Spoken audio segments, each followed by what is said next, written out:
아침 일라디오. 창원의 누비자, 광주의 타랑깨, 대전의 타슈.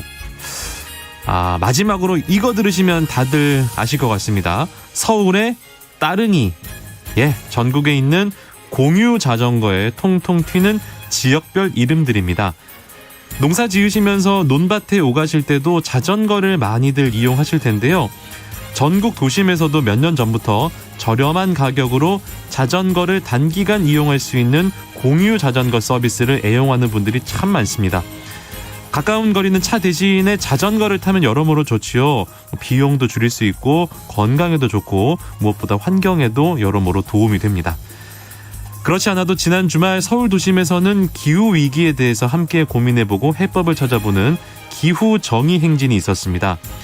지금 전 세계적으로 기후 문제가 심각합니다만 더 많은 사람들이 관심을 갖고 이야기를 나누다 보면 그래도 긍정적인 변화가 있을 거라고 기대해봅니다. 그리고 오늘부터 실외 마스크 착용 의무가 전면 해제된다고 하죠. 자세한 소식은 잠시 후 뉴스 브리핑에서 알아보도록 하겠습니다. 9월 26일 월요일 오늘 아침 1라디오 출발합니다. 안녕하세요. 아나운서 강승화입니다.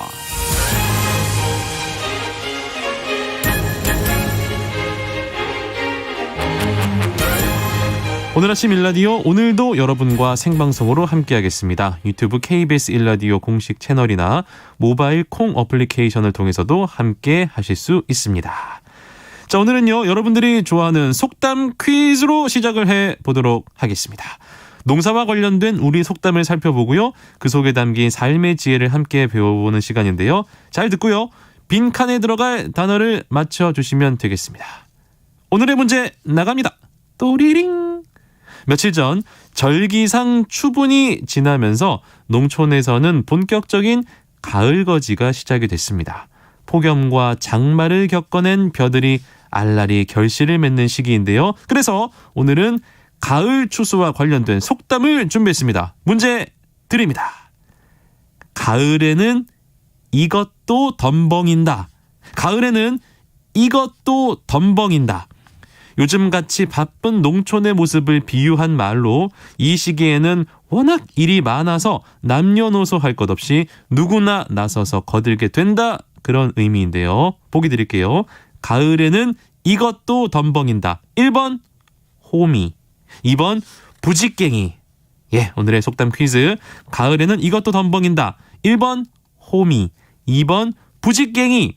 정답을 보내주신 분들 가운데 추첨을 통해서 농촌진흥청에서 제공하는 구수한 웰빙 혼합 잡곡 세트 한 분께, 향긋한 커피를 드실 수 있는 모바일 커피 쿠폰 2분께 드리도록 하겠습니다. 그리고 정답과 함께 여러분의 사연 기다립니다. 오늘 정답과 관련된 내용도 좋고요. 오늘 아침 나누고 싶은 속담이나 경구도 좋습니다. 특히 올해 추수를 앞두고 있거나 이미 수확하신 분들의 사연도 함께 보내주세요. 방송에 참여하실 분들 단문 50원, 장문 100원이 드는 유료 문자 샵 9730, 샵 9730으로 보내주시기 바랍니다. 유익한 정보와 살아있는 이야기가 있습니다. KBS 오늘 아침 1라디오.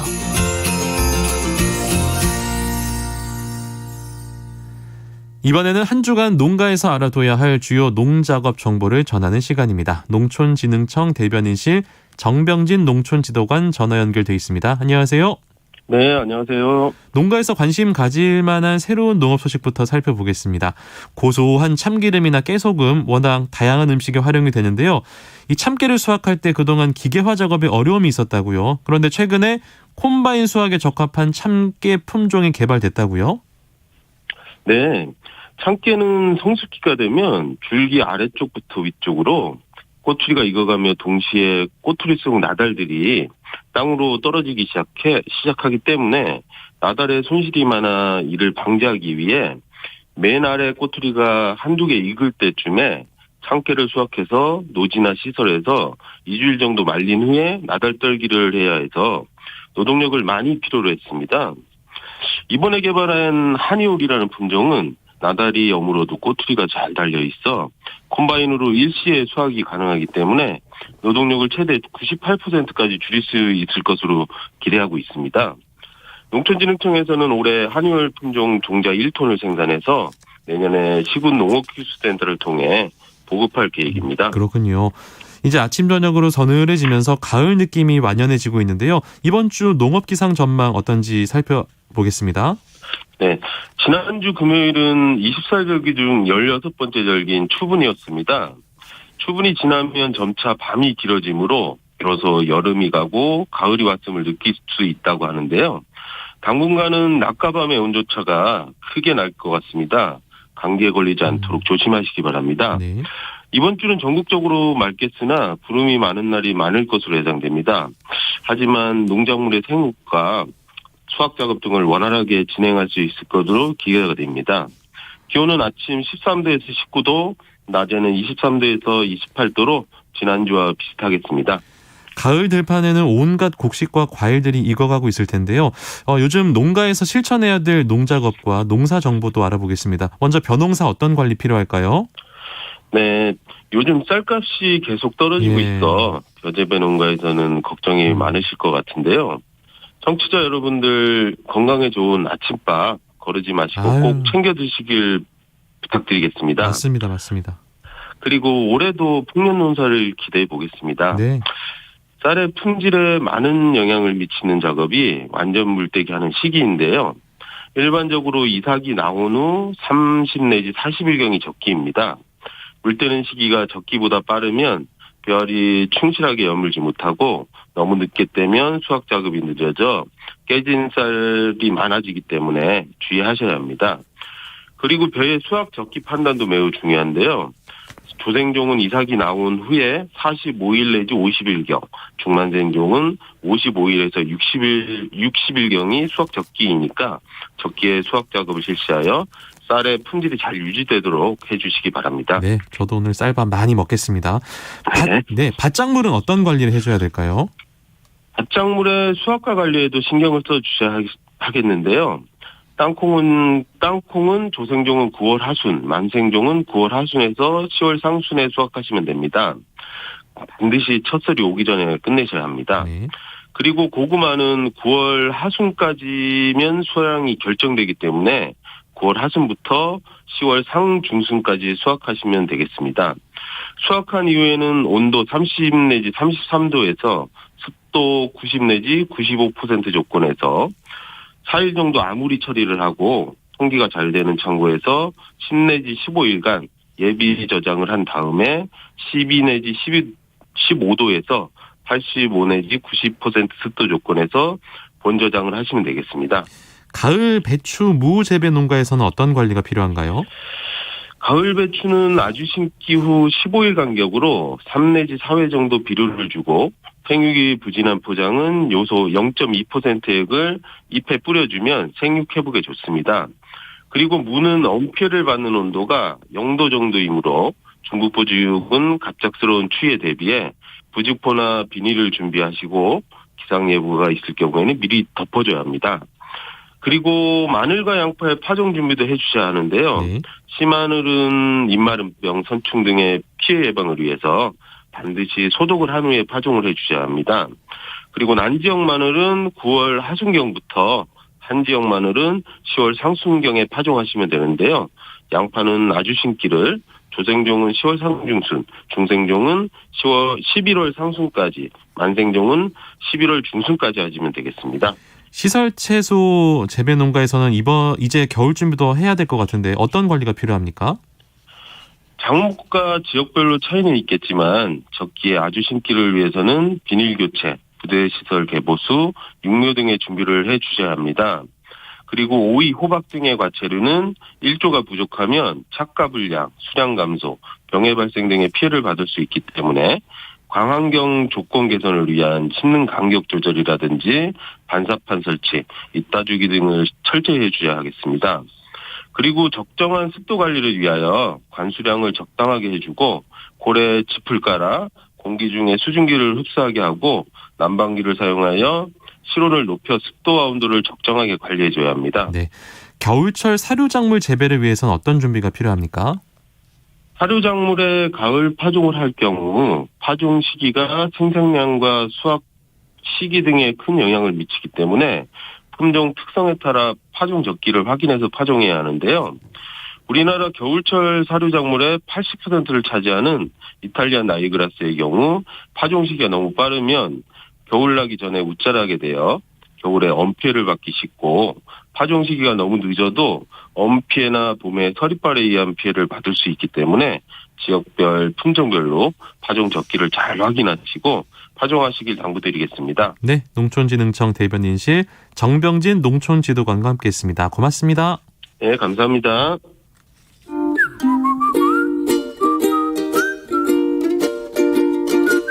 오늘 아침 일라디오 강승화 아나운서의 진행으로 듣고 계십니다.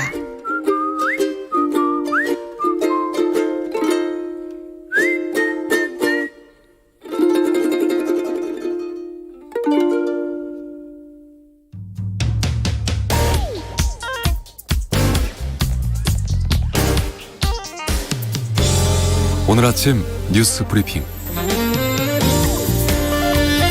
뉴스 브리핑 정상근 기자 연결하겠습니다. 안녕하세요. 네, 안녕하십니까. 북한이 어제 탄도미사일을 발사했다는 소식이 있네요. 네, 그렇습니다. 북한이 어제 새벽 6시 53분쯤 이 평안북도 태천 일대에서 이 동해상으로 탄도미사일 한 발을 발사했습니다. 차량용 이동식 발사대에서 발사됐다고 하고요. 네. 또 비행 도중에 요격을 피하기 위해 순간적으로 높게 솟구친 궤도 등을 바탕으로 군은 러시아산을 개량한 이 북한판 이스칸데르 미사일로 추정했습니다. 북한의 미사일 발사는 윤석열 정부 출범 이후 이번이 5번째인데요. 탄도미사일로는 이 113일 만입니다. 김정은 북한 국무위원장이 주력해온 무기 개발 시험의 일환인 동시에 또 핵 추진 항공모함 로널드 레이건호가 참여하는 이 나흘간의 한미 해상 훈련을 겨냥한 위협으로 언론에 해석을 하고 있습니다. 이 정부는 국가안전보장회의를 긴급 소집해서 북한의 미사일 발사를 유엔 안보리 결의 위반이자 도발 행위로 규정하고 강하게 규탄을 했습니다. 또한 김승겸 합참의장은 한미연합사령관과 회의를 갖고 연합 방위 태세를 재점검했습니다. 네. 대통령실에서 윤석열 대통령의 해외 순방 성과에 대한 발표가 있었다고요? 네, 대통령실은 어제 A4 용지 3장 정도 분량의 이 대통령 순방 성과를 서면으로 배포를 했습니다. 네. 석 달 전 나토 정상회의 당시에는 김태효 안보실 1차장이 직접 주요 성과 브리핑을 한 바 있는데요. 이번에는 서면으로 대체가 됐고요. 또 귀국길 기내 간담회도 이번에는 건너뛰었습니다.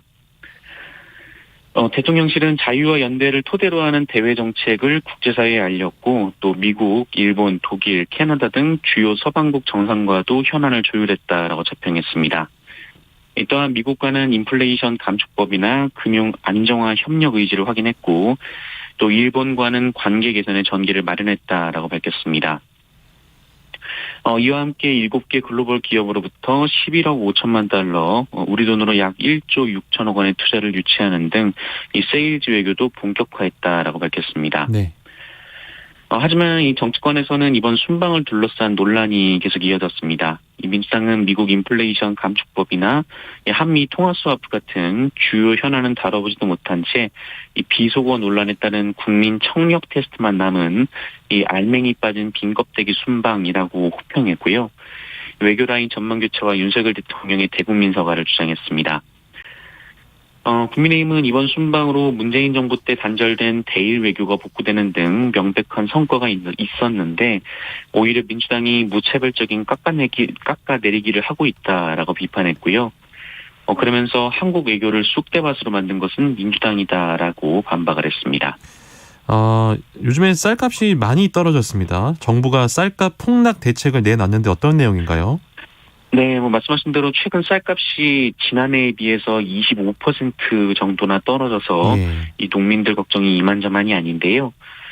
정부 여당이 어제 당정협의회를 열고 이 초과 생산된 쌀과 재고 물량까지 모두 사들이기로 결정을 했습니다.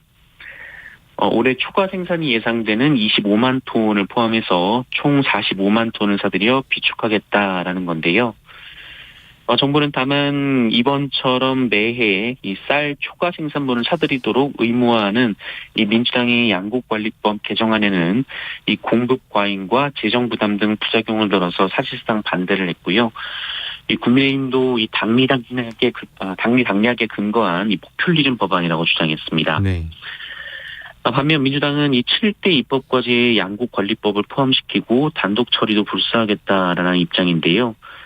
오늘 이 국회 농해수위 전체회의에 이 양국 관리법을 상정하겠다라고 밝혔지만 이 국민의힘은 대통령에게 거부권 행사를 건의하겠다라고 맞서고 있는 상황입니다.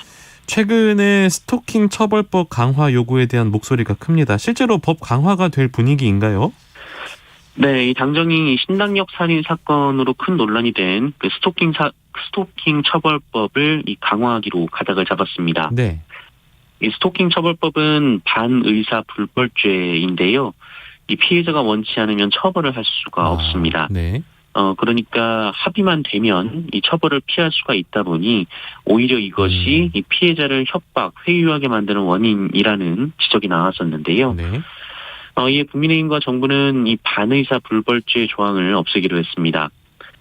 또한 사각지대로 지적되어 온 온라인 스토킹은 처벌 대상에 추가하고 또 전자장치 부착 명령 대상에 스토킹 범죄를 넣는 방안도 결정이 됐습니다. 이것은 야당도 비슷한 주장을 하고 있어서요. 이번 정기국회 내에 처리 가능성이 높은 상황입니다. 오늘부터 실외 마스크 착용 의무가 사라지죠. 이 소식과 함께 코로나19 상황도 짚어보겠습니다. 네, 지난 토요일 확진자 수가 29,353명, 어제가 25,792명이 나왔습니다. 지난주와 비교하면 각각 10,000명 정도씩 줄었는데요. 네. 이 확진자 수 감소세는 이어지고 있고요. 위중증 환자 수도 416명으로 400명대 초반까지 내려왔습니다. 다만 사망자가 토요일에 63명, 어제가 73명으로 좀 다소 많았습니다. 그리고 이 말씀하신 대로 오늘부터는 야구장이나 공연장 등 사람이 많이 모이는 실외에서도 마스크를 쓰지 않아도 됩니다.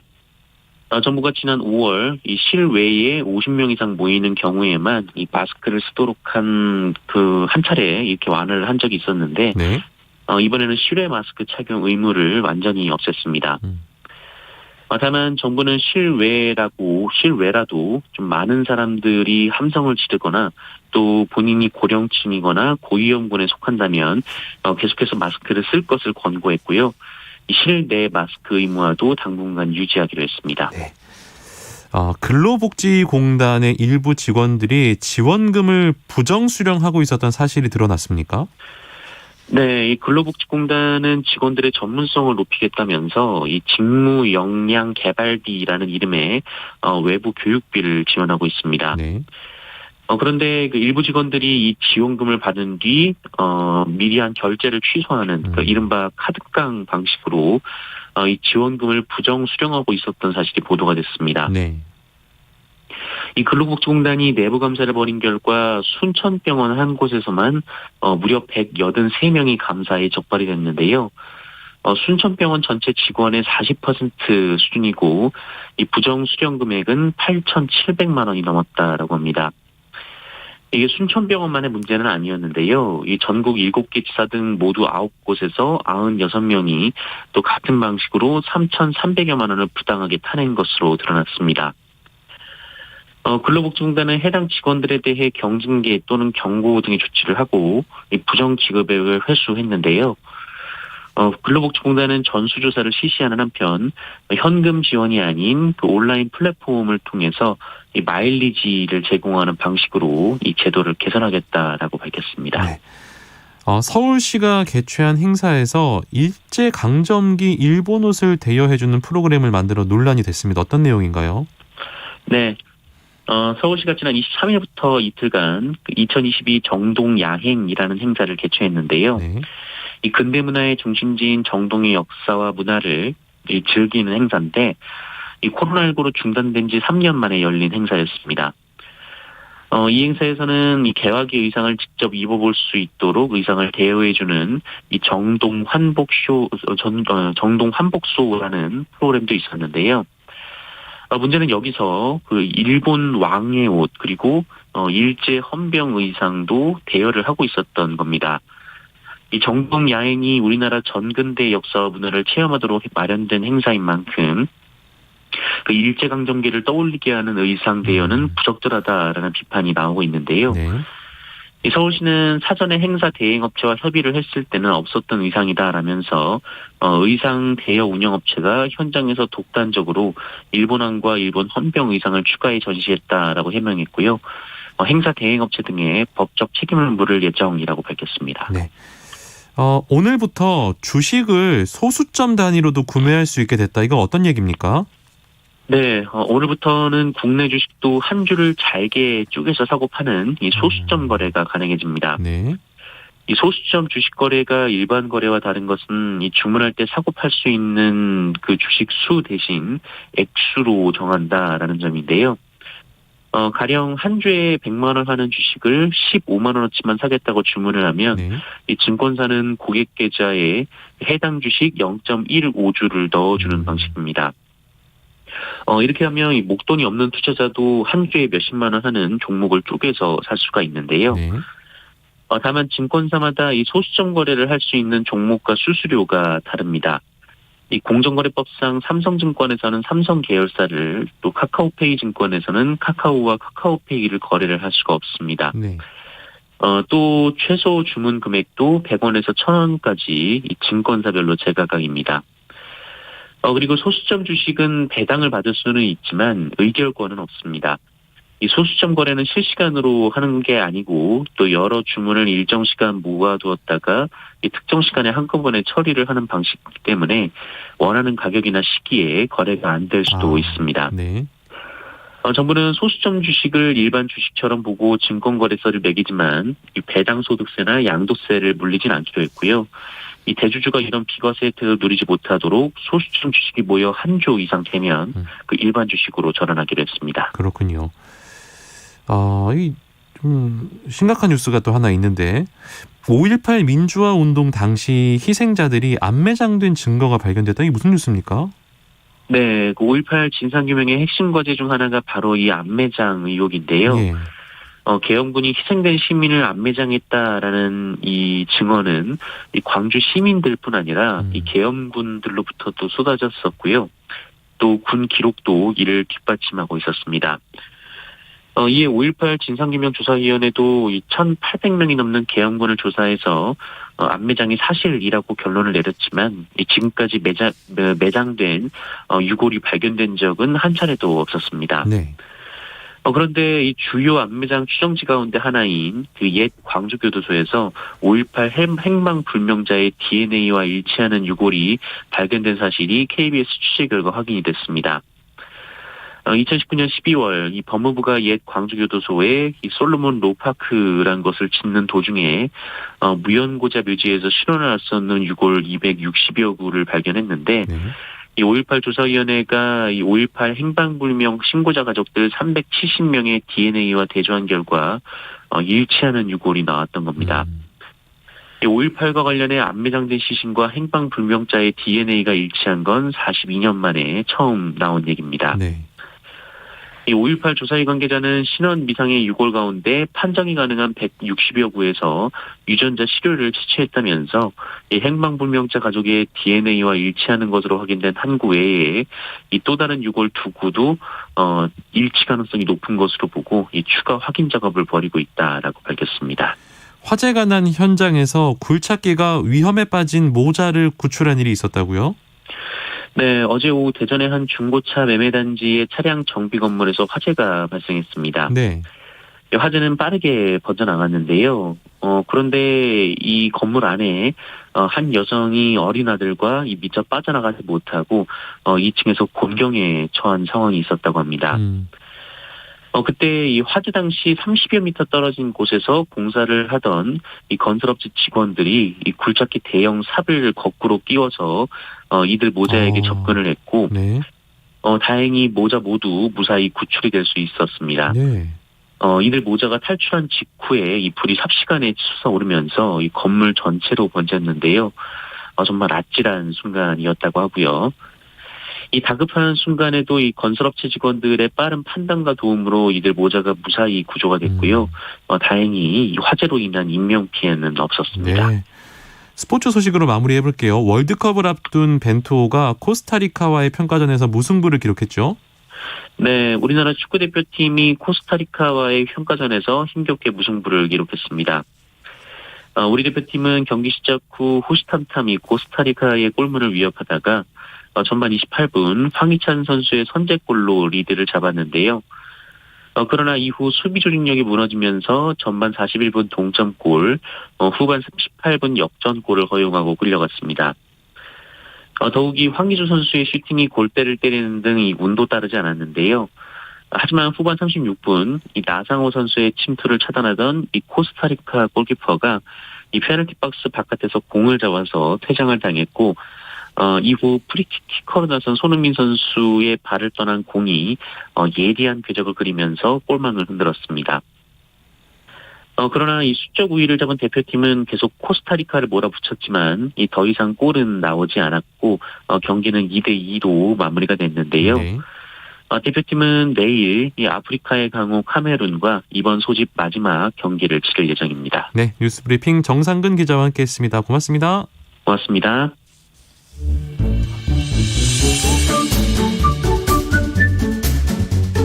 아침을 여는 기분 좋은 습관. KBS 오늘 아침 1라디오.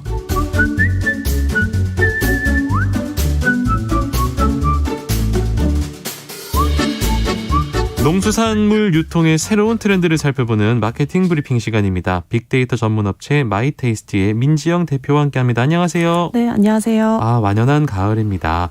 이 시기에 업계에서도 계절을 활용하는 마케팅이 한창이죠. 네, 봄에는 새학기를 비롯한 새 출발의 계절이자 벚꽃놀이, 또 여름에는 휴가와 에어컨, 또 가을하면 단풍 구경과 맛있는 음식이 생각이 나고요. 네. 네, 겨울에는 겨울 스포츠들과 겨울 옷들이 생각이 납니다. 네. 네, 이렇게 계절마다 딱 떠오르는 것들이 있는데 이 계절의 특성과 제품과 서비스를 연결해서 마케팅하는 것이 계절 마케팅입니다. 네. 네, 기업들이 아무래도 이 계절 마케팅에 관심을 보이는 가장 큰 이유가 소비 심리가 좀 높아지기 때문인데요. 계절이 바뀌면서 마음가짐도 좀 새롭게 하고 아이템도 새로운 것을 찾는 사람들이 많아지기 때문이라고 합니다. 이제 최근에는 사계절을 따지기보다는 전형적인 계절 아이템에서 벗어나서 다양성을 주기도 한다고 하는데 네. 기업들이 어떻게 계절 마케팅을 하는지 오늘 이야기를 해보려고 합니다. 제가 대표적인 그 계절 마케팅 애용자거든요. 네. 예를 들어 가을 전어. 네. 이런 거 먹는 것들 맞아요. 위주로. 예. 관심 납니다. 계절별로 마케팅 대상이 다 다르잖아요. 네, 요즘 마케팅은 성별이나 나이와 같은 인구 통계학적 기준으로만 나누기보다는 네. 상황이나 처한 환경을 기준으로 타겟을 나누기도 합니다. 똑같은 가을 마케팅이라도 추석 전에는 주부나 직장인을 대상으로 선물 관련 마케팅을 하고 네. 추석이 지난 다음에는 용돈을 받은 청소년을 대상으로 게임 업계에서 마케팅을 하는 식으로요. 네. 네, 또 가을은 야외 활동이 하기 좋은 라운딩의 계절인 만큼 또 골프를 즐기는 사람들만을 대상으로 화장품 업계에서 자외선 차단 제품을 마케팅하는 등등 어떤 문화를 즐기느냐 또 상황에 따라서 대상과 방법이 다양해지고 있는 것 같습니다. 그렇군요. 화장품이나 제약업계 계절 마케팅도 한번 얘기해 볼까요? 네, 물론 화장품이나 약 사계절 내내 필요한 제품들이긴 한데 네, 여기에서도 계절 마케팅을 합니다. 특히 뷰티 업계에서는 색조 화장품을 마케팅할 때 계절을 연관시키는데요. 맞아요. 네, 봄의 벚꽃 에디션이라든지 네, 여름 컬러만을 모아둔 색조 팔레트들이 있고요. 저는요. 네네. 솔직히 말씀드릴까요?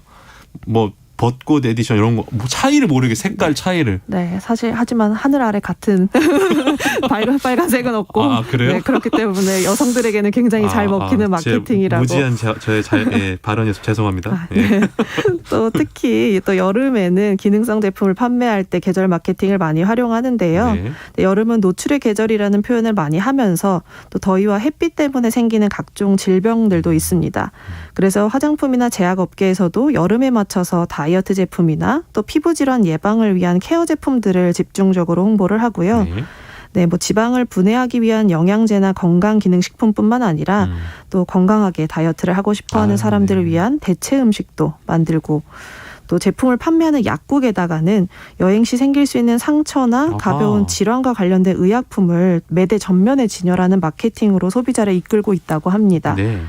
네, 가을에는 역시 피로회복제와 소화에 관련된 약들을 전면에 진열한다고 하네요. 어쩐지 제가 약국만 가면 하나씩 사거든요. 그게 다 마케팅. 그렇구나. 네, 보이기 때문에 살 수밖에 없는 거죠. 왠지 사고 싶어지는. 어쨌든 이렇게 계절에 맞는 활동과 제품을 찾는 계절 마케팅. 근데 이제 사실은요, 요즘에 소비자분들이 좀 스마트해지셨기 때문에 네. 제철 음식이라는 게 사실 좀 이게 경계가 허물어졌잖아요. 뭐 네네. 하우스 제품도 있고 제철이 아니어도 구할 수 있는 것도 많고 뭐 가전 제품 같은 경우는 오히려 추운 겨울에 에어컨을 사는 게 이득이다 이런 이 스마트한 소비자들도 늘고 있고요. 네네. 계절 마케팅 이거 좀 의문이거든요. 네, 맞는 지적입니다. 예리했죠. 네, 맞아요. 사실 가격의 차이는 있겠지만 기술의 발달 때문에 사계절 내내 같은 품질의 재료를 구할 수 있기도 하고요. 네. 또 여름 옷은 겨울에, 또 겨울 옷은 여름에 준비해두는 트렌드도 맞습니다. 이어집니다. 네. 근데 기업도 또 스마트하거든요. 그래요? 네, 놓치지 않고 진짜 멋쟁이는 여름에 겨울 옷을 산다라는 카피로 역시즌 마케팅을 하고 있습니다. 저한테만 한 얘기 아니었어요? 네. 이게 마케팅이었어요? 네, 이미 하고 있습니다. 처음에는 사실 주로 2월 상품을 저렴하게 판매하는 데 좀 맞아. 그쳤거든요. 네. 그래서 고가의 코트나 패딩을 합리적인 가격에 사고 싶은 소비자들이 구매를 많이 했어요. 네. 근데 최근에는 그 계절이 오기 전에 신상품을 선보이는 마케팅을 합니다. 그래서 유행에 민감한 소비자들을 타깃으로 하고요. 그래서 저렴한 가격에 남들이 구하기 어려운 제품을 판매하면서 기존 대비 뭐 100% 이상의 판매 증가를 보이기도 한 이런 계절에만 마케팅을 한다는 공식을 깬 또 다른 계절 마케팅입니다. 야, 이게 저만의 이 스마트한 소비 습관이다라고 생각했는데 그게 마케팅이었군요. 네, 이미 기업에서 알고 하고 있었습니다. 역시 저같이 하찮은 사람보다는 기업들의 마케팅이 더 예리했군요. 여행도 한번 얘기해 볼게요. 계절마다 추천하는 여행지가 다르잖아요. 이제 가을 하면 뭐니 해도 이제 단풍 명소가 가장 뭐 인기가 많을 걸로 예상이 되는데 네. 우리 MZ 세대들은 어떻습니까? 네, MZ세대도 사실 건강을 좀 중요하게 생각하면서 산도 좋아하게 되고 그럼요. 또 가을 단풍 여행에도 관심을 가지긴 하는데요. 네. 네, 최근에는 들꽃을 보러 가는 트렌드가 확산되고 있다고 해요. 들꽃이요? 네, 그래서 SNS에서 인생 사진을 건질 수 있는 들꽃 사진. 명소가 네. 확산되고 있습니다. 네. 네, 갈대나 핑크 뮬리와 같이 꾸준히 인기 있는 명소뿐만 아니라 뭐 메밀꽃, 아스타국화, 백일홍 등등 다양한 들꽃밭을 공유하고 있고요. 또 사진을 건져야 하기 때문에 면적은 좀 넓고 사람이 덜 오는 아직 알려지지 않은 장소를 찾고 있더라고요. 네. 그래서인지 커뮤니티에 후기를 적극적으로 남기기보다는 잘 나온 사진 한 장만을 공유하고 있습니다.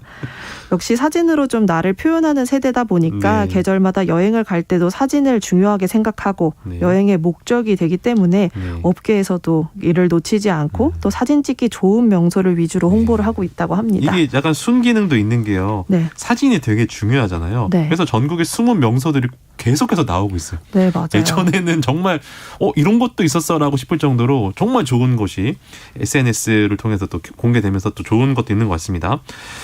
그런가 하면 실내에서 뭐 계절을 즐기거나 계절의 구애를 받지 않고 놀고 싶어하는 MZ 세대들을 위한 아이템도 늘고 있다고요.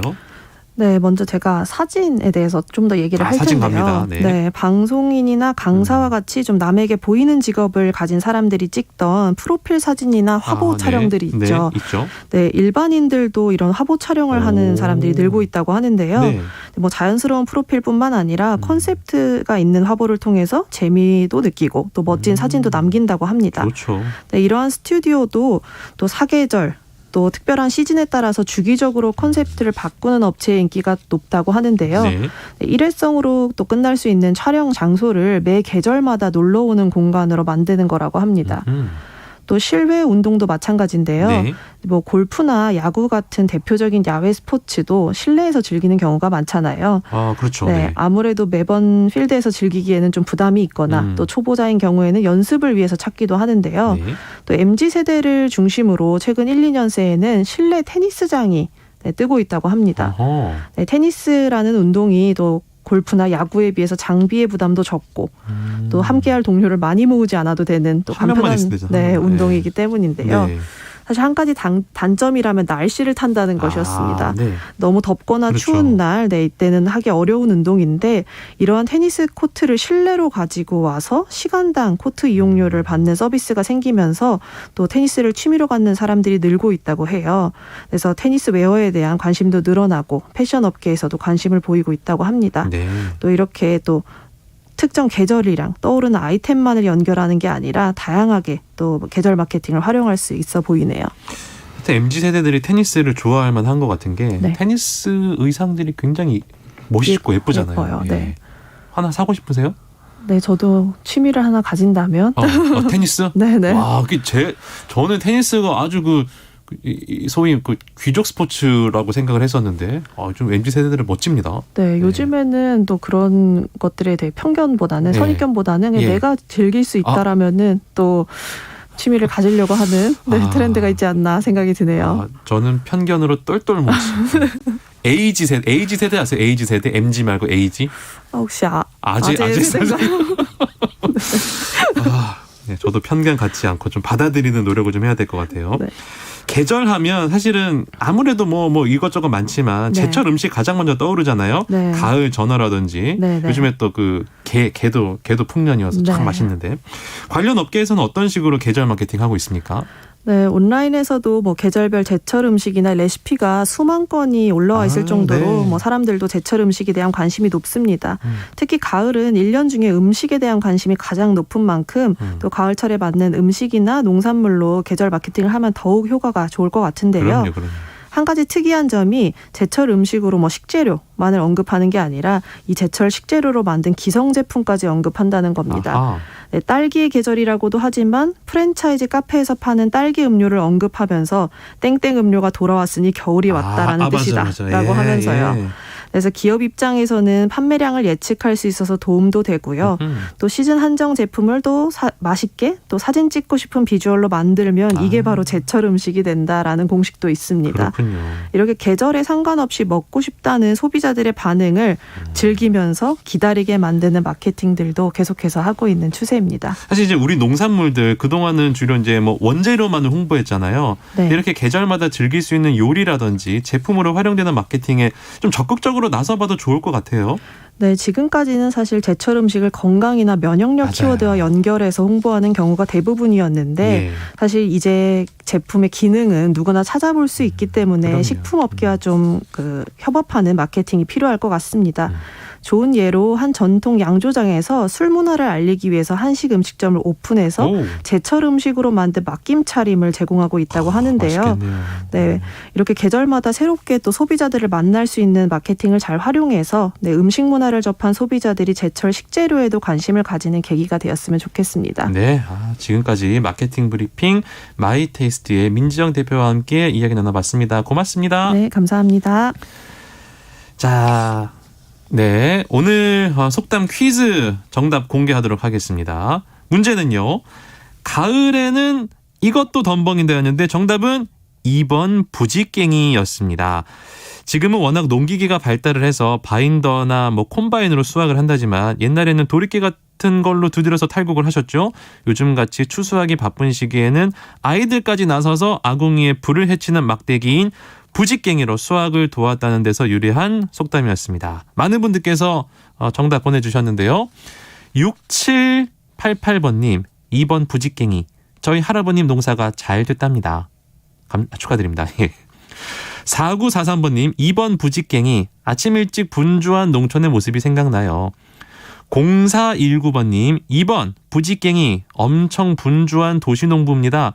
산에서 알밤까지 주우랴 바쁩니다. 풍성한 가을입니다. 또 밤이 또 제철이죠.